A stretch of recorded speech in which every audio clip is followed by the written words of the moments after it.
Hello friends, मैं Anoop Kumar Singh educators booster के इस यूट्यूब चैनल पर फिर से आपका हार्दिक अभिनंदन करता हूं।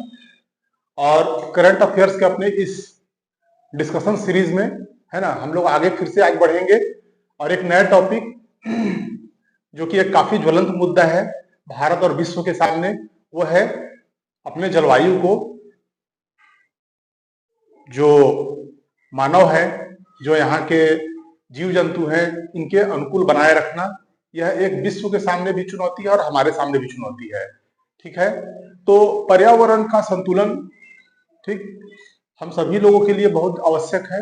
इसके लिए भारत सरकार और विश्व के अनेक संगठन मिलकर के प्रयास करते हैं, ठीक, सतत प्रयास करते हैं ताकि यह उचित रूप से बनाए रखा जा सके।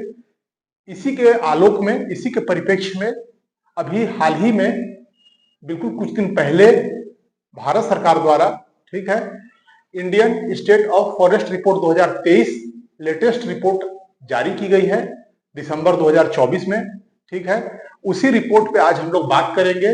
लेकिन इस रिपोर्ट के विषय में एक सबसे महत्वपूर्ण बात यह होगी हम लोगों के इस डिस्कशन में, करंट अफेयर सीरीज में, कि कई जगह आपको इस रिपोर्ट के विषय में काफी लेंदी रिपोर्ट को रखा गया है, दिखाया गया है और उस रिपोर्ट को मतलब प्रस्तुत किया गया है हर तरह से, पीडीएफ फॉर्म में हो या फिर लेक्चर के फॉर्म में हो, आपके पास प्रस्तुत किया गया है। लेकिन हम लोग इसे क्वेश्चन के फॉर्म में आपके पास प्रस्तुत करेंगे, क्योंकि क्वेश्चन के रूप में ही इसे आप लोगों को देखना है और समझना है और डिस्कस करना है। क्योंकि अल्टीमेटली क्वेश्चन जो है वो आपके सामने, इसे क्वेश्चन के रूप में ही आपके सामने फेस करना है किसी भी एग्जाम में आपको। और आने वाले आगामी कोई भी एग्जाम होगा उसमें ऑब्जेक्टिव रूप से ये मतलब 3 से 4 क्वेश्चन आपको कहीं ना कहीं जरूर मिलेंगे।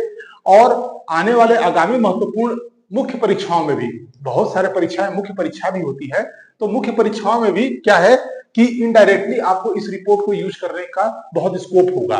तो बहरहाल वो तो बात अलग है, लेकिन यहां पर बात हो रही है अगर ऑब्जेक्टिव प्रश्न की, ठीक है, वस्तुनिष्ठ प्रश्न की, तो आप जान लीजिए कि यहां से हर एक एग्जाम में क्वेश्चन बनना ही बनना है, एकदम तय है।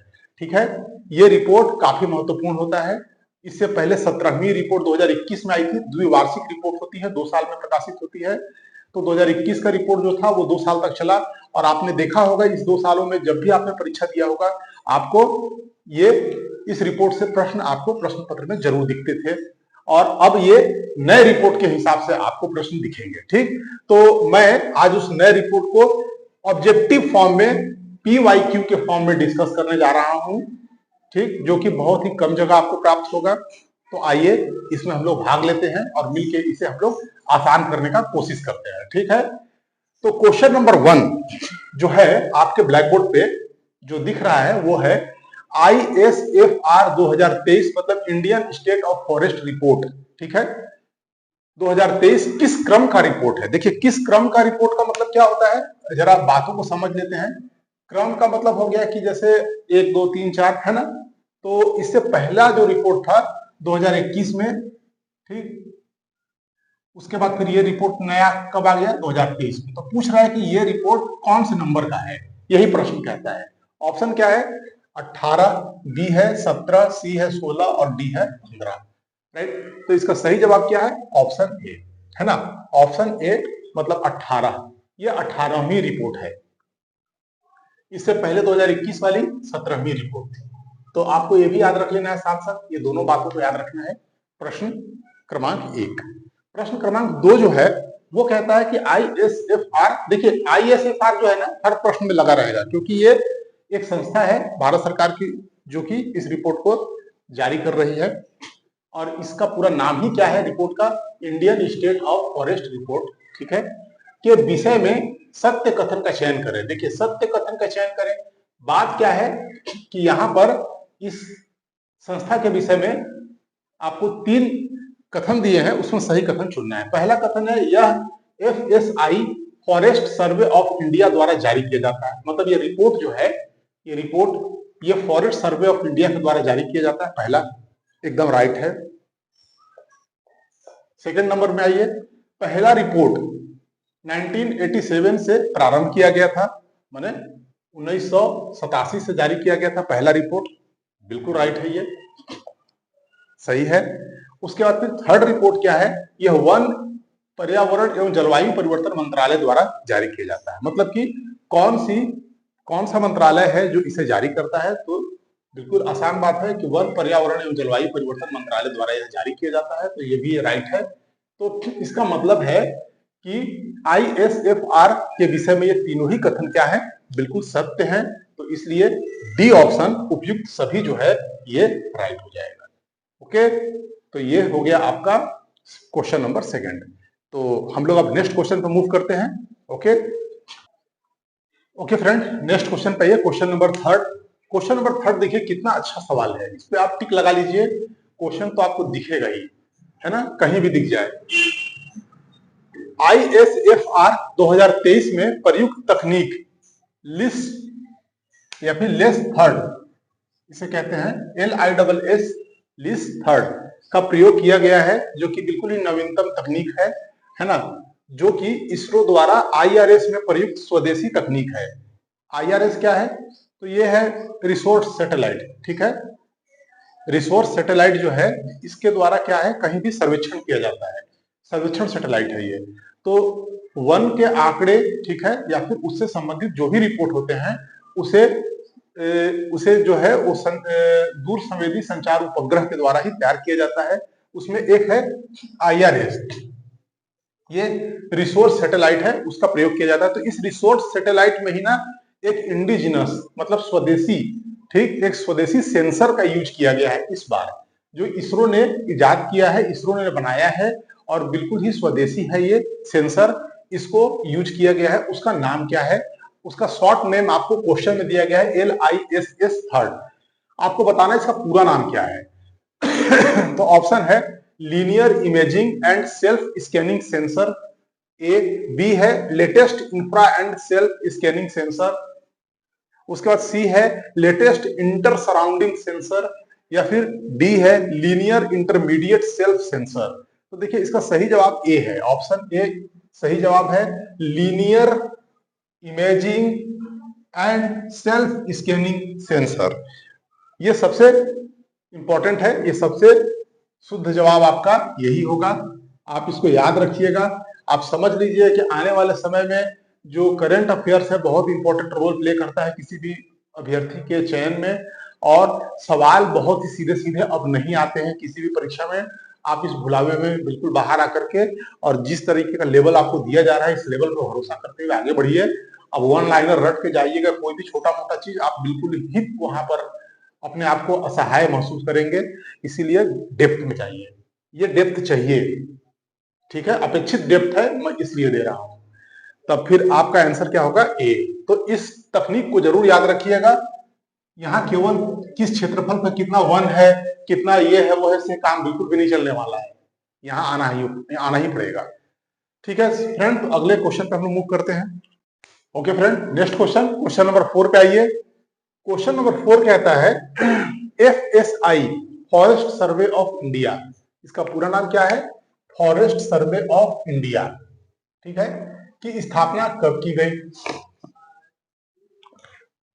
ऑप्शन क्या है, ए नंबर 1 जून 1981, ऑप्शन बी है 2 जून 1981, ऑप्शन सी है 3 जून 1981, और ऑप्शन डी है 4 जून 1981।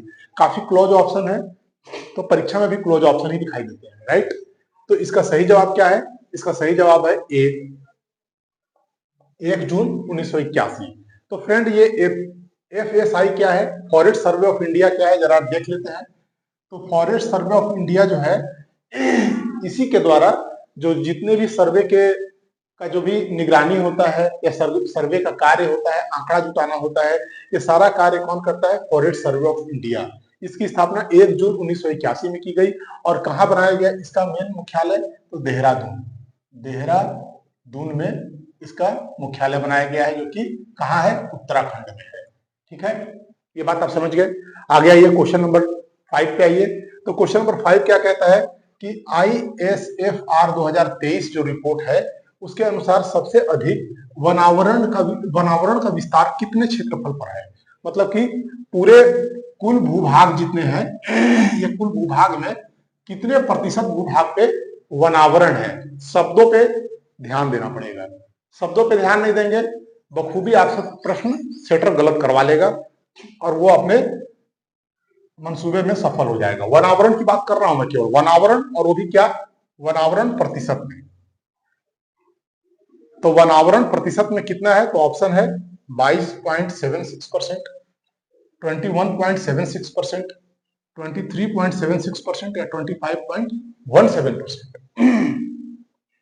तो वनावरण की बात जब होगी तो आपका उत्तर बी बिल्कुल राइट होगा, मतलब 21.76%। 21.76% क्या है, वनावरण है। ये कुल टोटल हमारा जो भी क्षेत्र है उसमें 21.76% पे वन का आवरण है।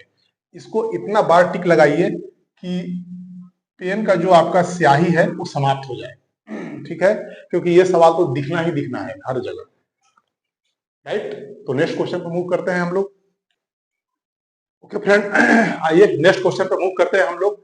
ISFR 2023 के अनुसार मतलब जो रिपोर्ट है, Indian state forest survey report, इसके अनुसार वृक्षावरण का विस्तार कितने प्रतिशत क्षेत्रफल पर है। देखिए एक एक पॉइंट को ध्यान रखना है, वृक्षावरण की बात हो रहा है, वृक्षावरण, ठीक है, और क्या, प्रतिशत, इन दोनों को ध्यान देना है। तो कितने प्रतिशत पे वृक्षावरण है, तो देखिए ऑप्शन है ए 3.5%, ऑप्शन बी है 3.9%, ऑप्शन सी है 3.41% या ऑप्शन डी है 4.4%। तो फ्रेंड देखिए इस प्रश्न का जो सही जवाब है वो है ऑप्शन सी। ऑप्शन सी 3.41%, मतलब कि वृक्षावरण 3.41% क्षेत्रफल पर विस्तृत है। देखिए इसका मतलब क्या है, बात समझ जाइए। एक वनावरण होता है, एक वृक्षावरण होता है, ठीक है। तो वृक्षावरण का, वनावरण का मतलब होता है कि जितने क्षेत्र को हम वन के रूप में घोषित करते हैं या फिर वन के रूप में लेते हैं उसे वनावरण कहते हैं। मतलब कि वन होने का कुछ क्राइटेरिया है, ठीक, उसे भी मैं अभी क्वेश्चन के रूप में फॉलो करूंगा। तो उस अगर क्राइटेरिया को जो पूरा करता है उस क्षेत्र के सभी वृक्षों के समूह को वन के अंतर्गत रखते हैं। और जैसे मान लीजिए कि हम बाग बगीचा या फिर अपने घर के आसपास, है ना, अपने खेतों के मेढ़ों पर, यहाँ पर भी वृक्षारोपण हम करते हैं तो इसे वृक्षावरण के रूप में लिया जाता है। बात दोनों समझने की है। मैं लाइन खींच दूं और एक तरफ लिख दूं वनावरण, वनावरण, और एक तरफ लिख दूं वृक्षावरण, तो ये दोनों दो चीज है, ठीक है। वनावरण को हम, वनावरण किसे कहते हैं, तो वनावरण वह क्षेत्र होता है, बड़ा ध्यान से समझिएगा मेरा एक एक वर्ड, हो सकता है कि आईएएस के परीक्षा में भी आ जाए। तो वनावरण उस क्षेत्र को कहते हैं जहां कम से कम 1 हेक्टेयर से अधिक, 1 हेक्टेयर या 1 हेक्टेयर से अधिक क्षेत्रफल पर वृक्ष लगाए गए हों और उन वृक्ष की कैनोपी डेंसिटी या फिर उसके वितान का सघनता, वितान की सघनता कितनी हो, 10% क्षेत्र के बराबर या उससे अधिक हो। मतलब मान लीजिए कि ये पूरे एक दिया गया क्षेत्र है, ये क्षेत्र 1 हेक्टेयर का है, 1 हेक्टेयर का है, ठीक है। अब इस 1 हेक्टेयर पे वृक्ष लगाया गया है, ये वृक्ष लगाया गया है, ये वृक्ष देख लीजिए, ऐसे वृक्ष लगा दिया गया है। अब इन वृक्षों की जो वितान है, ये वितान इसे कहते हैं, एक वृक्ष का वितान या कैनोपी का मतलब होता है जितना छाया वो दे सके या सूर्य की रोशनी को जितना वो रोक सके। तो ये अगर इसकी डेंसिटी कुल टोटल दिए गए क्षेत्रफल से 10% या इससे अधिक है तो ये वन के श्रेणी में आएगा। आप इसको ठीक से पढ़ लीजिए, आपको यहाँ पर बहुत सरल तरीके से मैंने बता दिया है, ठीक। और ये जब आएगा तो भूकंप लाएगा, ठीक। तो इसीलिए भूकंप से बचने के लिए आप इसे याद कर लीजिए, ध्यान से देख लीजिए। तो ये हो गया। लेकिन वृक्षावरण में ऐसा कोई बात नहीं होता है। वृक्षावरण का मतलब होता है कि सामुदायिक रूप से कृषि भूमि के चारों तरफ या फिर जन्मदिन पे या किसी खुशी के मौके पे या किसी को उपहार स्वरूप देने के लिए, ठीक है, शासकीय परिसरों के आसपास वनों का रोपण किया जाता है, ठीक है। तो उसे वृक्षावरण के रूप में रखा जाता है। बात समझ में आ गया दोनों का डिफरेंस। तो आगे बढ़िए। तो यही प्रश्न आपको दिया जा रहा है कि रिपोर्ट 2023 के अनुसार वृक्षावरण कितने प्रतिशत क्षेत्रफल पर है, तो उसका ऑप्शन, उसका आंसर क्या है, 3.41%, right. Next question, question number 7। ISFR 2023 के अनुसार कुल वनावरण एवं वृक्षावरण है। अब देख लीजिए सवाल, देखिए और सवाल के शब्दों पे ध्यान दीजिए। अब क्या पूछ रहा है, कुल वनावरण एवं वृक्षावरण। अब वनावरण और वृक्षावरण को जोड़ के बताना है आपको कि कुल कितने प्रतिशत क्षेत्रफल पर है। तो ऑप्शन क्या है 25.6, ऑप्शन बी है 25.7, या ऑप्शन डी है 25.8, या ऑप्शन डी क्या है 25.17%। तो बिल्कुल सही जवाब है 25.17%। इसको मैं ऐसे भी आपको दिखा दूं, मैंने आपको बताया था वनावरण, तो वनावरण कितना था, वनावरण मैंने बताया था 21.76%। अभी आपको याद हो तो पिछला सवाल यही हम लोग डिस्कस किए थे। और वृक्षावरण मैंने बताया 3 पॉइंट कितना 41%। जरा इन सभी को जोड़िए तो जरा, अगर आपको सिंपल अगर आपको एडिशन आता होगा तो जोड़ लीजिए। तो 6 और 1 7, और यहाँ पे 7 4 11 का 1 हाथ में आ गया, हासिल 1 कैरी 1, 3 1 4 और 1 हो गया ये 5, और ये 2 25.17%। यही तो है वनावरण और वृक्षावरण 25.17%। इस कैलकुलेशन को याद रख लेंगे अगर आप, तो लगभग मैं इसका दावा करता हूं कि फैक्ट से संबंधित आने वाले सवाल आपसे गलत नहीं होंगे। और आपको बता दूं कि पीसीएस की परीक्षा में यही सवाल पूछा जाता है तो लड़के घुटने टेक देते हैं, ठीक है। उनको साल भर में यही याद नहीं होता है कि यहाँ पे 7 था, कि यहाँ पर 1 था, कि यहाँ पर 41 था, कि 42 था, उनको यही याद नहीं रहता है, ठीक है। और आसान से सवाल गलत करके परीक्षा से बाहर हो जाते हैं। तो आप याद मत कीजिए, आप इसको याद अगर नहीं भी अगर आप करते हैं तो इस कैलकुलेशन को थोड़ा सा ध्यान में रख लीजिए, कभी गलती नहीं करेंगे, उनसे लाखों मील आगे रहिएगा। चलते हैं नेक्स्ट क्वेश्चन पे। आइए नेक्स्ट क्वेश्चन देखिए। नेक्स्ट क्वेश्चन और भी इंपॉर्टेंट है, ठीक। नए बदलते हुए पैटर्न के हिसाब से देखें अगर, तो करंट अफेयर्स में जो चीज चर्चा में होता है उससे कुछ स्टैटिक पोर्शन भी उठा के पूछा जाता है, ठीक है। तो हम लोग केवल एक ही चीज तो यहाँ करने नहीं आए हैं, कवरेज बढ़ाने आए हैं और नए नए तरीके की चीजों को सीखने आए हैं। तो उसी का एक नमूना है ये सवाल। आइए ब्लैक बोर्ड पर देख लीजिए। क्वेश्चन क्या कह रहा है कि सही कथन का चुनाव करें। अब सही कथन आपको चुनना है, ठीक। अब देखिए वर्ग मतलब कि क्लासिफिकेशन और वितान की सघनता, बताइएगा कि इसमें क्या है। वितान की सघनता के विषय में मैं फिर से बता देता हूं। वितान सघनता का मतलब हो गया एक क्षेत्रफल है, उस पर ये वृक्ष है, ये वृक्ष देखिए ऐसे ऐसे है, ये है। तो यहाँ पर देखिए, आप देखिए यहाँ पर कि ये जो दिख रहा है ना, ये पूरा यही है वितान, इसको वितान कहते हैं। मुकुट एक वृक्ष अपने बाहों को फैला करके जहां तक फैला दे और जितना दूरी तक फैल जाए उसे ही वितान कहते हैं। या सूर्य के प्रकाश को जहां तक रोक ले, इसे वितान की सघनता कहेंगे, ठीक है ना। तो इसे आपको ध्यान से समझना है। तो वर्ग देखिए, अति सघन वन, अति सघन वन में वितान की सघनता कितनी होनी चाहिए, 70% से अधिक होनी चाहिए, पहला है स्टेटमेंट। सेकंड स्टेटमेंट, मध्य सघनता सघन वन 40 से 70% सघनता होनी चाहिए। खुला वन 10 से 40% तक सघनता होनी चाहिए वितान की। झाड़ियां 10% से कम सघनता। अब ये जो दिखाई दे रहा है आपको, फॉरेस्ट सर्वे ऑफ इंडिया का ये पैमाना है, ठीक है। इसी के आधार पर वनों का वर्गीकरण किया जाता है कि कौन सा वन अधिक सघन वन कहलाएगा, कौन सा वन मध्य सघन वन कहलाएगा, कौन सा खुला वन कहलाएगा, और कौन सा वन के श्रेणी में नहीं आएगा, अर्थात वो झाड़ियों में आ जाएगा, ठीक है। तो देखिए इसमें से सभी जितने भी स्टेटमेंट है वो सब मैच है, बिल्कुल सही है, ठीक है। अति सघन वन, ठीक है, जिसको क्या कहते हैं, जिसे कहते हैं अति सघन वन है, ठीक। तो इसे ये 70% से अधिक वितान सघनता होती है इसमें, तो एकदम सही है, ठीक है, ठीक है। उसके बाद फिर क्या है, मध्य क्या सघन वन, तो मध्य सघन वन 40 से 70% सघनता होती है वितान की, तो बिल्कुल राइट है भाई। उसके बाद फिर थर्ड है खुला वन, ठीक है, तो इसमें क्या है 10 से 40% सघनता होती है, तो हाँ है, होती है। फिर अगला ऑप्शन क्या है झाड़ियां, तो झाड़ियां 10% से कम सघनता होती है, तो बिल्कुल सही बात है। तो इसीलिए इसको हम ऑप्शन सी रखेंगे इसका आंसर, कि ये सभी मैच है, ये बिल्कुल सभी सत्य है। तो सी ऑप्शन राइट हो जाएगा आपका इसका। ध्यान रखिएगा ये सवाल जब आएगा अपने आप में नया सवाल होगा और आपको वहां पर ये पीछे करने के लिए काफी है। अगर आप देख के जाइएगा एक बार भी, सवाल सही हो जाएगा। नेक्स्ट क्वेश्चन पे मूव कीजिए। आइए फ्रेंड्स, अब नेक्स्ट क्वेश्चन पे मूव कीजिए। देखिए क्वेश्चन नंबर 9 क्या कह रहा है कि निम्न में से कौन सा कथन सत्य है।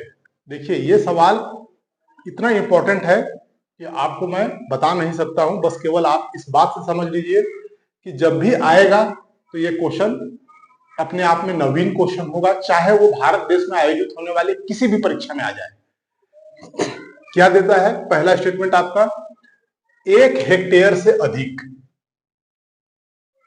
जो भी टर्म इंपॉर्टेंट है मैं वहां पे अंडरलाइन कर रहा हूं। 1 हेक्टेयर से अधिक भूभाग पर वृक्ष लगे हों, कैनोपी या वितान की सघनता क्षेत्र के 10%, कितने? क्षेत्र के 10% या इससे अधिक हो तो उसको वन के श्रेणी में रखेंगे, ठीक है।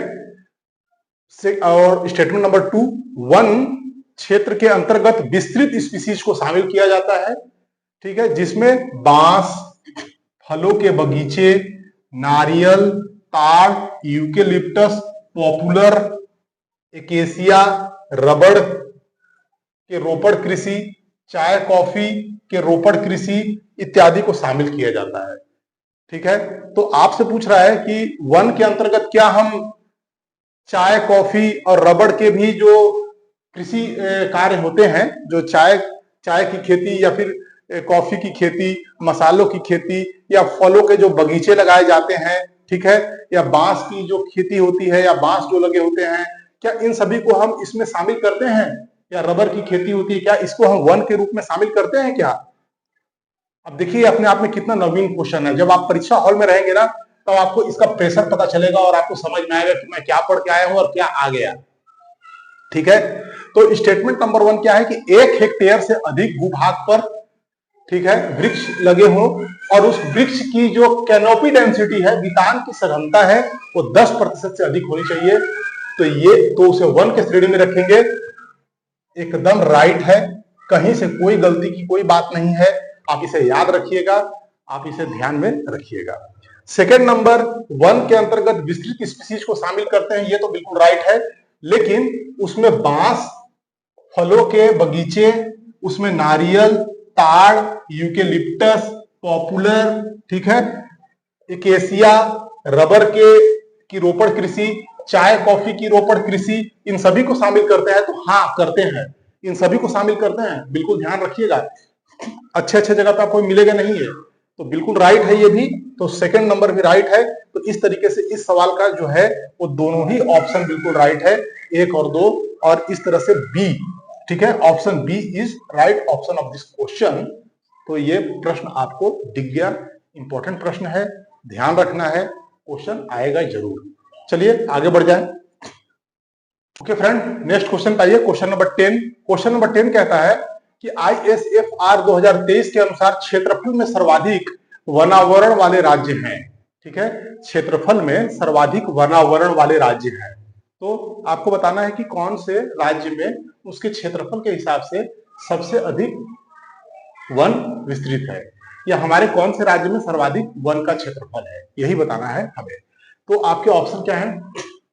देखिए ये सवाल जो है, सबसे पहले तो यही जान लीजिए कि ये द मोस्ट डिमांडेड क्वेश्चन है। ये वन लाइनर जितने भी एग्जाम है उसमें तो केवल आपको ना एक ही स्टेट दे देंगे, लेकिन मैंने यहाँ पर 3 स्टेट का एक बनाया है पेयर, ताकि आपको 3 स्टेट कम से कम याद होना चाहिए, ठीक है। तो आइए, आपका ऑप्शन क्या है? ए नंबर मध्य प्रदेश, अरुणाचल प्रदेश और छत्तीसगढ़, ऑप्शन ए, ठीक है। ऑप्शन बी क्या है? मध्य प्रदेश, महाराष्ट्र और छत्तीसगढ़। ऑप्शन सी है मध्य प्रदेश, छत्तीसगढ़ और उड़ीसा। और ऑप्शन डी है मध्य प्रदेश, अरुणाचल प्रदेश और उड़ीसा। तो माय डियर फ्रेंड्स, इसका सही उत्तर है option A. Option A is the right answer of this question. मतलब कि मध्य प्रदेश जो है उसके सर्वाधिक क्षेत्रफल पर वन फैला हुआ है। उसके बाद फिर अरुणाचल प्रदेश पे सेकंड नंबर है और छत्तीसगढ़ पे थर्ड नंबर है। मतलब ये तीनों स्टेट्स ऐसे हैं जो पूरे भारत देश में, ठीक है, सबसे अधिक क्षेत्रफल पर वन को समेटे हुए हैं, जिनके सबसे अधिक क्षेत्रफल पर वन है। तो पहला क्या है? मध्य प्रदेश, दूसरा कौन है? अरुणाचल प्रदेश, और तीसरा कौन है? छत्तीसगढ़।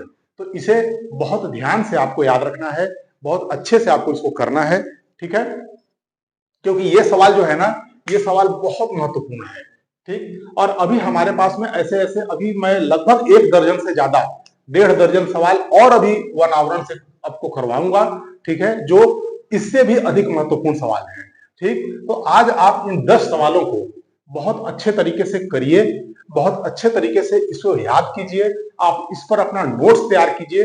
आप जरूरी नहीं है कि क्वेश्चन वाइज ही बढ़े, लेकिन मैं तो कहूंगा कि अधिक कंसंट्रेटेड रहिएगा। क्वेश्चन वाइज अगर करिएगा तो परीक्षा में हूबहू ऐसे ही सवाल मिलेंगे, तो आपको और अधिक मोटिवेशन मिलेगा। तो इसको ऐसे ही बढ़िए और सारे सवालों को जैसे मैं बोर्ड पे लिखता हूं और करता हूं, वीडियो पॉज कीजिए और उसे नोट कीजिए और सही जवाब को लिखिए। हाँ, इसके संदर्भ में मैं जो भी व्याख्या करता हूं या एक्स्ट्रा इंफॉर्मेशन जो देता हूं उसे साइड में आप लिख लीजिए, ठीक है।